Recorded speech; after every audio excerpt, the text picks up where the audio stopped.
Hello മച്ചമാരെ, ഏവർക്കും motto speed automotive കെയറിൻ്റെ പുതിയൊരു വീഡിയോയിലേക്ക് സ്വാഗതം. ഞാൻ നിങ്ങളുടെ സുമേഷ് കാർത്തി. അപ്പോൾ നമ്മുടെ ഇന്നത്തെ ഒരു വീഡിയോ എന്ന് പറഞ്ഞാൽ ഒരു ചെറിയൊരു ടിപ്പാണ്. അതായത് നിങ്ങളെല്ലാവരും ഏറെക്കുറെ എന്നുള്ളൊരു വാഹനം പുതിയതാവട്ടെ പഴയതാവട്ടെ വാങ്ങുമ്പോൾ ആൻഡ്രോയിഡ് സ്റ്റീരിയോ എല്ലാവരും നമ്മുടെ വാഹനങ്ങളിൽ ഇൻസ്റ്റാൾ ചെയ്യാറുണ്ട്. അപ്പോൾ ഈ ഒരു ആൻഡ്രോയിഡ് സ്റ്റീരിയോയിൽ നമ്മൾ ജിമെയിലും അതുപോലെ തന്നെ മെയിൽ ഐ ഡിയും കാര്യങ്ങളെല്ലാം എൻ്റർ ചെയ്തിട്ടായിരിക്കും നമ്മൾ യൂട്യൂബും കാര്യങ്ങളെല്ലാം നമ്മൾ സോങ്ങും കാര്യങ്ങളൊക്കെ പ്ലേ ചെയ്യുന്നത്. ബാക്കി കാര്യങ്ങളൊക്കെ ഒരുപാട് ഡീറ്റെയിൽസ് അതിൽ സ്റ്റോർ ചെയ്തിരിക്കും. അപ്പോൾ നമ്മളൊരു ഈ ഒരു വാഹനം നമ്മൾ കൊടുക്കുന്ന സമയത്ത് നമ്മൾ ഈ കാര്യങ്ങളെല്ലാം ഒന്ന് ഫാക്ടറി റീസെറ്റോ കാര്യങ്ങളോ ചെയ്തിട്ട് കൊടുക്കുക. അല്ലെന്നുണ്ടെങ്കിൽ നമ്മുടെ ജിമെയിൽ വേറെ ആൾ യൂസ് ചെയ്യുന്നതായിരിക്കും.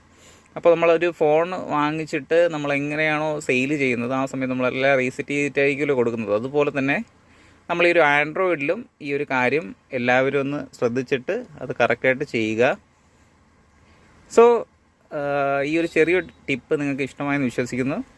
So bye bye.